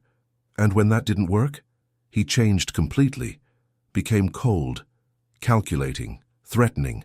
Said I was already too involved to leave, that if I cancelled the wedding, he would ensure I would also be investigated for complicity in his crimes. Ethan clenched his fists, feeling an anger he didn't know he possessed. The image of Gabriel threatening Lauren, using the love she felt for him as a weapon of blackmail, was unbearable. Why didn't you cancel the wedding anyway? Because he was right about one thing. I was involved, not intentionally, but I was. My company had supplied materials for several Lawrence & Sons projects that I now knew were fraudulent. My signature was on contracts that could incriminate me. If Gabriel fell, I would fall with him. The complexity of the situation began to become clear to Ethan. Lauren hadn't married for love or convenience. She had married for survival, in a desperate attempt to buy time to find a way out. So, the wedding was a complete sham. It was a performance, on both sides. Gabriel playing the part of the loving groom to keep up appearances, me playing the happy bride to not raise suspicions while planning my escape. And the honeymoon? Lauren laughed, but it was a laugh without humor, loaded with bitterness. The honeymoon was when Gabriel finally took off the mask completely. In Santorini, away from witnesses, he showed me exactly who he was. Cold, manipulative, capable of anything to get what he wanted. She paused, taking a deep breath as if preparing to reveal the hardest part of the story. He told me the details of what he expected from me, how I should behave with certain clients, what kind of clothes to wear, how to be friendly without being obvious. He said it was temporary, that after a few years, when the financial situation was resolved, I could go back to being just his wife. My God, murmured Ethan. He also told me about your family, about how Lawrence & Sons really functioned. Said your father had taught him everything, that you were kept away from the most sensitive operations, because you were too idealistic for this kind of business. The information should have been a relief. It confirmed that Ethan wasn't directly involved in the crimes, but instead he felt humiliated. They had kept him in ignorance, treated him like a child who couldn't handle reality. So when you returned from the honeymoon, I already had a plan. I'd spent an entire week in Santorini collecting additional information, making copies of documents that Gabriel kept on his laptop, recording conversations when he thought I was sleeping. Why didn't you just run away from there? Because I knew that if I suddenly disappeared, they would immediately discover that I had compromising information. I needed to return, pretend normalcy for long enough to organize my escape, and ensure that the evidence reached the right hands. Ethan began to understand the magnitude of the game Lauren had been forced to play. It wasn't just a matter of escaping a bad marriage. It was a matter of survival against people who wouldn't hesitate to kill her to protect their secrets. And lunch with us at the Four Seasons? Was that also part of the plan? Yes and no. I wanted to test you, see if you really didn't know anything, or if you were pretending innocence. And I also wanted to give you a chance to get away before everything collapsed. Why? Why care about me? Lauren faced him with an expression that mixed tenderness and exasperation. Because despite having been an arrogant idiot for months, you were never truly cruel. Your provocations were annoying but not malicious. You treated me as entertainment, not as prey to be destroyed. It was a subtle distinction, but important. Ethan realized that, even in the most difficult moments of their relationship, he had never really tried to hurt Lauren. He had tried to provoke her, challenge her, but never destroy her. And then Gabriel discovered your plan. On Thursday night, he came home and found me copying files from his computer. I didn't try to lie or hide. I knew it wouldn't help. Lauren stood up and went to the tiny refrigerator in the room, taking out a bottle of water. Her hands trembled slightly, and Ethan realized they were reaching the hardest part of the story. What happened? He was furious. Not just because I was copying the files, but because he realized I had never really loved him, that I had been pretending for months, that I had married him knowing exactly who he was. Did he hurt you? He tried, but I was prepared. I had a gun, which I had secretly bought 3 days earlier. When he came at me, I pointed it at him and said I would shoot if necessary. The image of Lauren wielding a gun against Gabriel created a twist in Ethan's mind. The woman he had known in the corridors of Lawrence & Sons had become someone completely different, someone capable of killing to defend herself. That people like me didn't defy people like him with impunity. And then, I said I had 24 hours to deliver all the evidence to the authorities, and that if anything happened to me, copies of the documents would be automatically sent to journalists, prosecutors, and detectives who weren't on the operation's payroll. Lauren returned to sit beside Ethan, but this time she huddled against him, as if she needed physical contact to be able to finish the story. Did you shoot? I didn't need to. He backed off but said I was making the biggest mistake of my life. Gabriel left the house that night, said he would resolve the situation, that when he returned, we would talk like civilized adults. I knew he was lying, that he had gone to seek help to get rid of me permanently. And you ran. I stayed, because I knew that if I disappeared that night, they would never stop looking for me. I needed them to believe I was still willing to negotiate. Ethan began to understand her strategy. Lauren had played the most dangerous game possible, feigning weakness to hide strength, feigning cooperation to mask resistance. So he returned. He returned the next morning with 2 people I had never seen before, well-dressed, educated men, who talked about resolving the situation in a friendly manner. But there was something in their eyes that told me their definition of friendly was very different from mine. What did they want? The originals of all the documents, the passwords to all the accounts where I had hidden digital copies, and my word that I would never talk about what I had discovered. In exchange, they would give me a generous amount and the chance to start over in another country. Did you accept? I pretended to accept, said I needed a few hours to gather everything, that some documents were at the bank, others at my company's office. We agreed to meet that night to make the exchange. Ethan realized where the story was heading. The night when Gabriel died. But you didn't show up. I did show up, but with a different plan. I had contacted an investigative journalist who had been trying for years to expose money laundering operations in the real estate sector. I arranged to deliver everything to him, but if anything happened to me before that, he should publish everything immediately. Did Gabriel know this? He found out at the last minute. Someone had intercepted my call to the journalist. When I arrived at the meeting place, he was completely out of control, screaming that I had betrayed not just him, but everyone involved in the operation. Lauren stopped speaking for a few seconds, breathing deeply. Ethan realized they were approaching the moment of Gabriel's death, and that for her, despite everything he had done, it was still painful to remember. That's when everything went wrong, she continued. The 2 men who were with Gabriel began to physically pressure me, wanting to know where I had hidden the original documents. When they realized I wasn't going to cooperate voluntarily, they became more aggressive. Ethan saw the bruise around her eye with new eyes. It wasn't just the result of the recent aggression she had mentioned. it was also from that terrible night. Did Gabriel try to defend you? He tried at first, said violence wasn't necessary, that we could find a negotiated solution. But when the men said I represented a permanent risk to the entire operation, he changed sides. The final betrayal. Gabriel had chosen to protect the business instead of protecting his own wife. And then I played my last card. I said I had programmed my cell phone to automatically send all the documents to the journalist if I didn't type a specific code every 2 hours. If they killed me or imprisoned me or hurt me too much to be able to type the code, everything would be automatically revealed. Was that true? It was a bluff, but they couldn't risk it.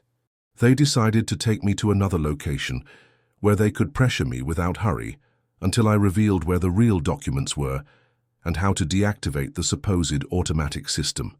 Ethan imagined the terror Lauren must have felt at that moment, knowing she was being taken to die slowly.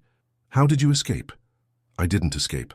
Gabriel insisted on driving, said he knew an isolated place where we could talk calmly, but during the journey, he began to have a crisis of conscience. Lauren got up again, this time walking to the small bathroom in the room. Ethan heard her turning on the faucet, washing her face, trying to gather strength to finish the story. What kind of crisis? He asked when she returned. He began to question whether it was really necessary to hurt me. He said maybe we could find another solution, that maybe I could just sign a document giving up all accusations in exchange for a larger amount of money. And the other men. They said it was too late for that I knew too much, that I represented a permanent risk, that the only solution was definitive. Ethan felt a chill running down his spine. They were talking about killing Lauren as if it were a business transaction. That's when Gabriel finally understood what he had gotten into, that it wasn't just about money or business, that these people were capable of murder without hesitation. And he tried to protect you. He tried.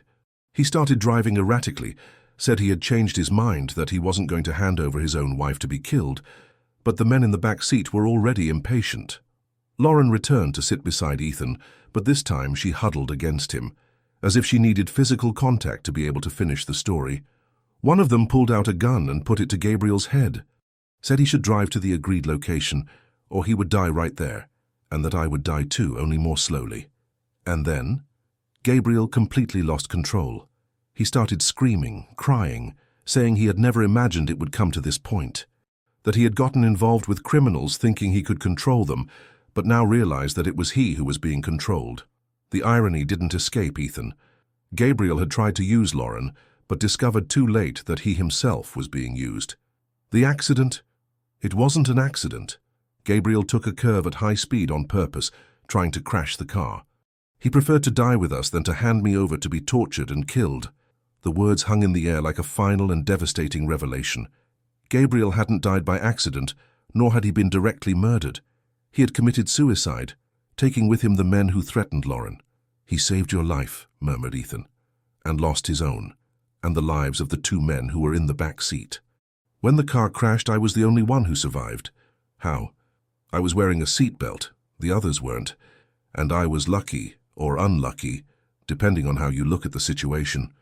Ethan embraced Lauren more tightly, trying to offer some comfort for a pain he couldn't even fully imagine. She had lost her husband in a traumatic way, had survived an accident that could have killed her, and still had to live with the weight of knowing that Gabriel had died trying to protect her. That's why you disappeared from the hospital, because I knew there were others involved in the operation, that they wouldn't stop looking for me just because 2 of the men had died. If anything, it would make them more determined to find me. And the documents, did you really have the evidence? Lauren smiled for the first time all morning, a smile that mixed sadness and determination. I do. Not just the evidence of the crimes of Gabriel's company and your family. I also have recordings from that night, of the confession the men made about other murders, about other operations. Recordings? My cell phone was recording the entire conversation. I had activated an app that automatically sends the recordings to a cloud account. Everything that was said in that car is documented. Ethan realized the magnitude of what Lauren possessed. They weren't just financial documents. It was direct evidence of conspiracy to murder, confessions of crimes that could bring down not just the Lawrence family, but an entire network of criminals. And now, what are you going to do with all this? That's the question I was waiting for you to ask. Lauren moved slightly away from him, enough to be able to look directly into his eyes. Because the answer depends on you. On me? I can turn everything over to the authorities. Your father goes to prison, you lose the company, your family is ruined, but at least justice is done. Or I can disappear with everything. Let you all continue your lives, pretend nothing happened. But in that case, the crimes continue. Other people may be hurt and I'm forever looking over my shoulder. Ethan realized that Lauren was offering him an impossible choice. She could destroy his family and bring justice, or she could spare his family and allow injustice to continue. Why are you letting me decide? Because you're the only person involved in all this who didn't try to hurt me. Because despite all your flaws, you were always honest about who you were. Arrogant, provocative, but honest. And if I choose to protect my family, then I'll respect your decision, and I'll disappear forever. And if I choose justice, then I'll turn everything over to the authorities. And I'll probably spend the rest of my life hiding from people who will want to kill me for having destroyed their business. It was the ultimate choice. Ethan could save his inheritance and condemn Lauren to a life of perpetual flight, or he could sacrifice everything he knew to give her the chance to live free. But there was a third option that neither had mentioned yet. An option that would involve abandoning everything, going with her, facing together the consequences of whatever decision they made. Lauren, he said, holding her face between his hands, and if we disappeared together? How? You turn the evidence over to the authorities, ensure that justice is done, and then we both leave the country. Start a new life away from all this. With what money? I have personal accounts that aren't linked to the company. It's not much, but it would be enough to start over. Lauren smiled, but it was a sad smile. Ethan, you grew up rich. You never had to worry about money, never had to really work, never knew deprivation. Do you think you would be happy living simply, without luxuries, without power, without the world you've always known? I don't know if I would be happy, he admitted. But I know I can't be happy knowing I let you face this alone. Even if it means losing everything? Even if it means losing everything. Lauren kissed him then, slowly, with a tenderness that contrasted with the intensity of the previous night. It was a kiss of gratitude, of recognition, of something that neither was yet prepared to name as love. When they separated, she rested her forehead against his. Are you sure about this? I'm sure I don't want to live anymore in the world my father built. I'm sure I don't want to be complicit in crimes that other people committed in my name, and I'm sure that if I'm going to lose everything anyway, I prefer to lose by the side of someone who's worth it. This is going to be difficult, Ethan. More difficult than you imagine. Then you'll have to teach me. You'll have to teach me to be a different person. I can try, she said, smiling for the first time with genuine joy. But first, we have to survive long enough to have that chance. From outside the room, the sound of cars approaching made them both immediately alert. Lauren quickly went to the window, carefully peering through the curtain. Damn it, she murmured. They found us. 3 black cars had parked in front of the hotel. Men in dark suits were getting out of the vehicles, moving with the efficiency of professionals. How? Asked Ethan. It doesn't matter how. What matters is that we have about 5 minutes before they get here. Lauren was already dressing quickly, putting clothes over the robe, grabbing a small backpack that was hidden under the bed. Are the documents in that backpack? Some are. The rest are in other places. But if they catch me, it won't matter where I kept the copies. Ethan also dressed quickly, adrenaline rushing through his veins. For the first time in his life, he was being hunted, was in real danger, was facing consequences he couldn't resolve with money or influence. And strangely, he felt more alive than ever. Which way out? Through the window. There's a fire escape that leads to the back alley. And then? Then we improvise. Lauren opened the window, tested the solidity of the old iron ladder. Down below, the alley was empty, but they could hear voices in the hotel lobby, people asking questions, doors being slammed. Ready? Asked Ethan. I was born ready for this. And together they jumped into a new life, leaving behind everything they had known, all the roles they had played, all the securities they had possessed. The last part of their story was beginning. The part where they would discover if the love that was being born between them would be strong enough to survive the real world, away from offices and hotels, away from money and power, away from everything except themselves. The escape had begun. and this time they were running together. The fire escape creaked under the weight of the two bodies hurriedly descending the rusty steps. Ethan had never run from anything in his life, had never needed to calculate every movement to ensure his own survival, and the adrenaline that ran through his veins was simultaneously terrifying and liberating. Lauren moved with the agility of someone who had planned this escape route several times, each step